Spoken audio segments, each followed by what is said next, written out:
Hi guys, it's Lynn here. Hope everyone is having a fantastic day. Now today I'm going to be showing you how you can take cuttings and propagate the very common jelly bean succulent plant. And I have two different varieties here of the jelly beans. And first of all, I have the one that is quite common in cultivation. It has the lovely sort of pinky sort of red coloration on it that goes very red in more direct sunshine. And this one is the Sedum rubrotinctum, and they're commonly known as the red jelly bean. And this one is the all green variety that is called Sedum pachyphyllum. And as you can see, they're in desperate need of a pruning, very overhanging. And these plants themselves are absolutely very beautiful. They make lovely hanging baskets, but they do have a terrible habit of also dropping all of the little beans. And with these two particular plants I have here, I have these in the polytunnel, and with all the succulents, they have a habit of, I only have to look at them and they just drop off. As you can see, I popped a lot of the beans in here. And this morning I got up and thought, gosh, this needs a good prune. And I thought it was a great opportunity. As I say, I started to do it there, but a great opportunity to make a little video on how to propagate, because when you prune your succulents, it's always great to get extra plants from them. And I'm the type of person, guys, I can't throw anything away. I'll just show you here, this is all my little propagation station. These are all leaves that just fell off every time I repot, and I pot them in. They root very easily. I just can't throw nothing out. So here we go, guys. Now, what you need to do is obviously a clean pair of pruning shears or some garden scissors. In this case, I'm using these little garden scissors because the stems on these particular sedums are only thin. If I was pruning back and propagating a much thicker stemmed succulent, I'd be using pruning shears, but these are great for this job. And what I always say is that when you excuse me, when you do prune succulents, and the same as well when you want to take cuttings, you always need to make sure that you always cut, when it comes to pruning, you cut above a node, and when you're taking cuttings below a node. But obviously in this case I'm going to be pruning it first and then taking the cuttings. Now with these particular succulents, because the nodes are so tight together, and this is common on sedums, I wouldn't really say, you don't have to worry about cutting above or below a node because they're very tight together. So wherever you cut these, it's not going to really make any difference. So in this case, I'm going to start off first by just cutting it back. But obviously when you do cut, you want to make sure, if I was to just cut this, for example, there, I'm going to be left there with this big straggy piece. So I'm going to be cutting it back to a place where it looks nice and tidy. I'm going to start on the Sedum rubrotinctum first. And here I'm going to cut. Now with this one you can actually see that it's quite obvious to see the nodes, which is great because I know they're very thin stems, you can't. So there you go, there's a node there. So I'm going to cut just slightly above it there. This is purely just for the pruning aspect. There you go. And that's one of the older stems as well there, come away. I'm going to put this first of all, before I take cuttings, I'm going to stick that there. So this is just the first part where I'm going to be pruning. And I do sort of like these hanging down here. This is going to stay as it is. I'm just going to turn around here. And so see, this one is hanging, and you can just leave them. I mean, you don't have to prune these if you like them hanging down. I have to admit, if this was all full of the beans and they hadn't all fell off, I probably would have left it because they make lovely hanging baskets. But because the beans fall off so readily, then you're left with all these unsightly stems just hanging down. It's not the most attractive, and I know this is very common with these plants. Now here we go. Here's this long stem here, so I'm going to cut that back probably to just there, just above a node again. But as I say, if you can't see the nodes, it's no big deal because they are hard to see on sedums. And that's that one there. And the reason why I'm cutting quite back, but I'm leaving a bit of the stem, I'm not cutting right back to the base, is that this will eventually, over time, over the following weeks or months, will form new little growth there, and it will carry on growing. It bush it out as well, it make it look a lot more attractive. Now it's always just before I go into any more, best to prune succulents in the spring or the summertime. I mean, unless it's an emergency to prune in the winter, it's not a good idea. Plants are actively growing during the spring and summer, and this is easy for them to recover when they're pruned back. And especially when you are taking cuttings, they'll root far more readily in the spring and summer than they would in the dead of winter, obviously. This one here, I think I'm going to cut this one back as well. So I'm going to cut this again just to above the node there, just so move the camera so you can see what I'm doing. There. It's not easy doing this with one hand, guys. Oh, there you go, that's the other one. And don't worry about all the little beans that fall off. They will fall off, but as I say, you can just pop them on top of the soil. They will root as well. So here we go, and this one as well. I'm going to get this unsightly one again, just there. Let's get the camera so you can see what I'm doing. Yes, there you go. So first of all, that's that. So almost pretty much pruned. There's just this big straggy piece left here on this one. And if you don't need to worry about pruning, you just want to take cuttings, then you can fast forward this video as such. But this is, might as well show you how to prune at the same time. Now there's a new little one coming out there, so I'm just going to cut there, just to above the node of that one. Then that's going to bush out there. There you go. I think you've got to admit that looks a lot better now, doesn't it, guys? So that's the first one. So that's the first one pruned. In fact, actually, I will probably. This little piece here is not the most. I'm sorry, I'm just going to do this one as well. Cut that back. Also, there we go. In fact, that part has actually died back anyway. As you can see, that's completely gone. So that is not a good piece to propagate. So that's going to go into the compost bin. And there you go. That's all nice. I'll leave the little one there hanging down. Much more tidier, much nicer. And when the new growth comes out, it's going to bush out. So that's done there. And that's the Sedum rubrotinctum. And I'm going to then show you how to take cuttings. So here we go, guys. I'm going to get them all onto the plate first of all. Now, with the cuttings, it's important that you take, obviously, the healthy growth. I mean, you can, these are sedums, and what you can is see all the beans fall off so easy. You can even root the middle parts, you know, stick them in the soil and they will root and then new growth from here. But to be honest, it's not the most nicest looking, and there's plenty of the top part. I want to have this healthy top part. What you want to make sure you do is when you take cuttings of these is you leave at least an inch below, and obviously some of the a bundle of the beans if you can call them that, at the top. So I'm going to be doing again. Now when it comes to taking cuttings, it's different to pruning. You want to cut below a node because that's where the roots come out. As I say, sedums are, the nodes are so tight together, it's not always the easiest. But what I'm going to be doing here, first of all, is just cut here. That's just below, sorry, just below and above it, say in the middle there.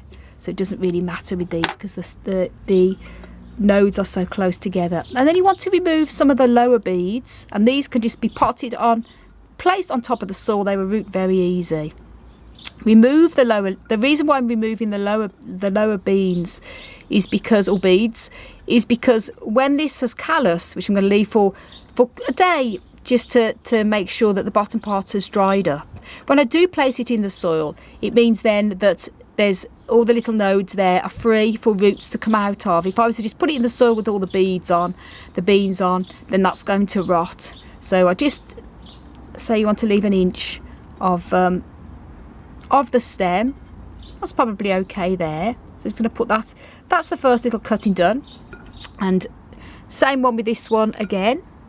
You just want to make sure that you cut, in this case, again, just below a node. That one there, and just remove that little bead, and that's that one there. I'm going to show you another example with this one before I go on to show you any more, because once you know how to do it, I don't need to bore you with the whole lengthy video. Now this is quite a long one here, so we can probably get 2 cuttings out of this. So first of all, I'm going to cut maybe just here. As I say, I've just done it in the middle there because the nodes are close together. Again, remove these lower beans, like so. There we go, that little one there. And now you're left with this middle piece. If you've cut like a long piece off like I have here, you can also propagate this part as well. So here we go again. Just going to show you there, just below a node. And then remove the little beads. You want to make sure you keep it the right way up if this is the case, if you're taking parts from the middle. And just remove these 2 little ones as well there. And that can go. Also might not be the most attractive, but it will root. So that's them, the cuttings there. And now I'm going to do the same with the Sedum pachyphyllum. Now I'm going to start on this one then, the all green one, the Sedum pachyphyllum. It's exactly the same method again. So that's all the cuttings and all the extra beads that fell off from the Sedum rubrotinctum. So I don't need to bore you with the whole thing again. I'm just going to show you a couple of examples here. As I say, I probably will leave this. This is a little bit, it's lost a lot of the beads, but I think I'm going to leave it to balance the plant out. I'm literally going to cut with this, is just these two. This one here that is hanging down, and also this one here, and this one at the back. So again, exactly the same thing again.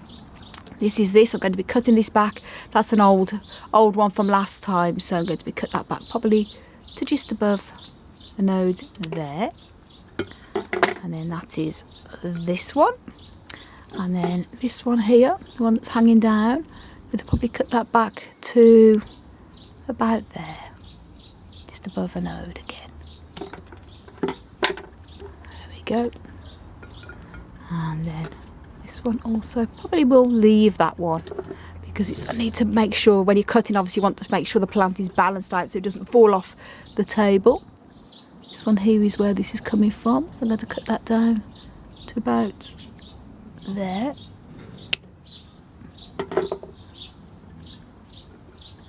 And then this one as well, that's already, this one is practically not healthy, so I don't want to propagate that, so I'm going to cut that off completely.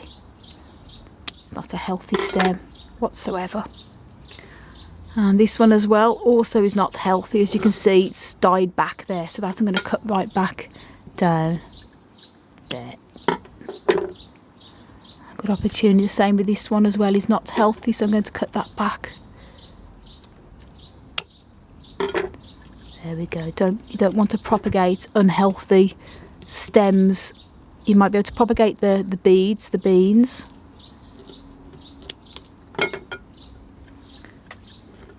Now it's looking a lot better already. So I'm just going to turn this around. I think I will cut this as well, because that's not looking the healthiest. So here we go. I'm going to cut that one back to there again. And this one I'm going to cut to just above there. And there we go.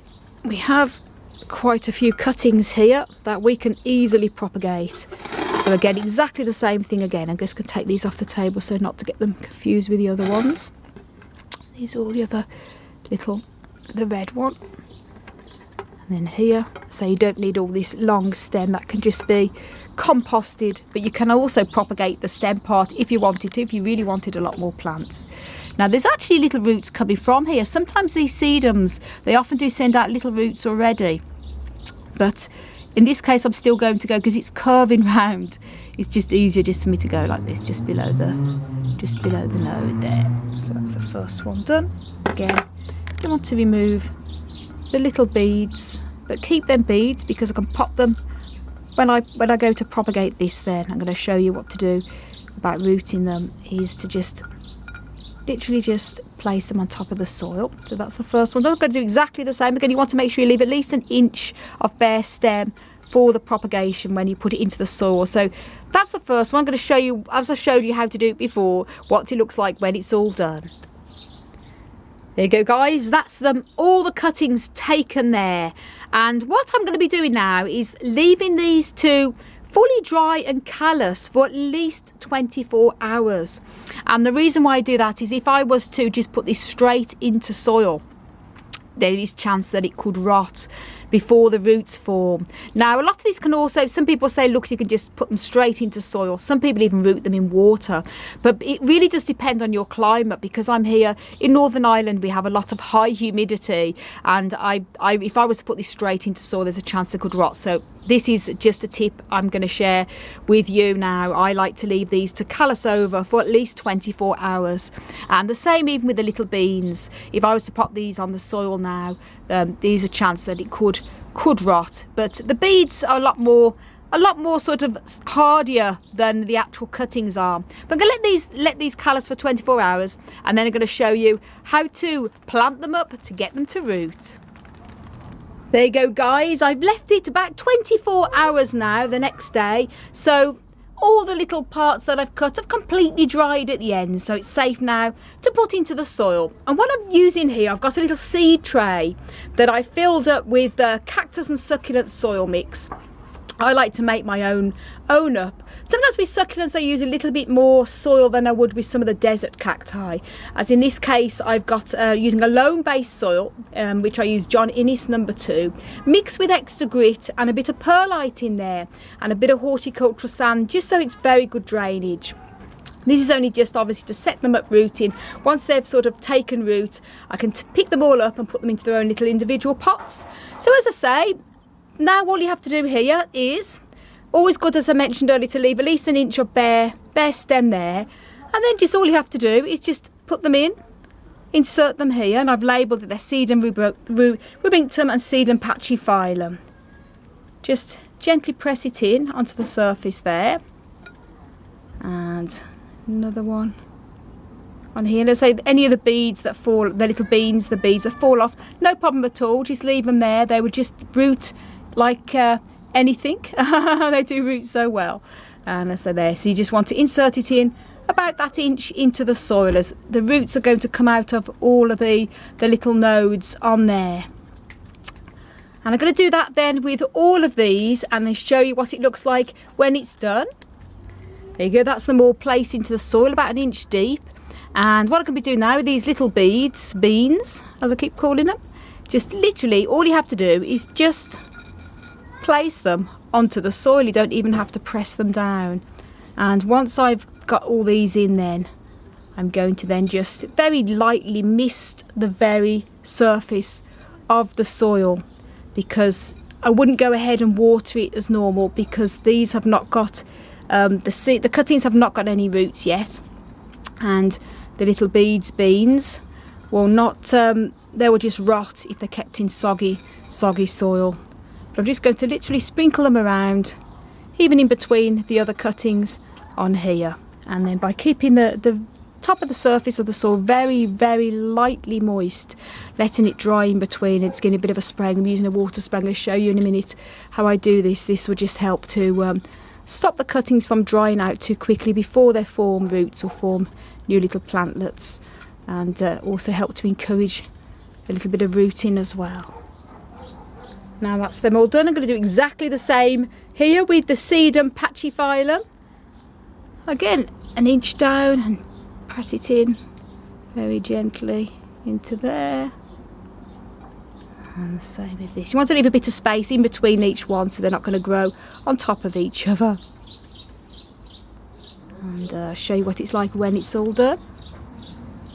And that's them all done. As I say, I've just placed all the little beads all in between the other cuttings. And just a little note before I mention any more, you need to, if you have pets or young children, do be careful with this plant, because it is poisonous. And obviously because of the little beans, especially on the Sedum rubrotinctum that is red, they do look very much like little jelly beans, look like sweets, so young children could be attracted to them, and they are poisonous. So just bear that in mind if you have young children, and also any pets, keep them out of their reach. And what I'm going to be doing now is giving this a bit of a light misting, and as I say, there's no need to go ahead and water it as such, because they will just rot. Just want to encourage it slightly, just to send out a bit of root. So this is all I'm going to be doing. This is how lightly I'm going to be spraying this, just the very top surface of the soil and just the cuttings.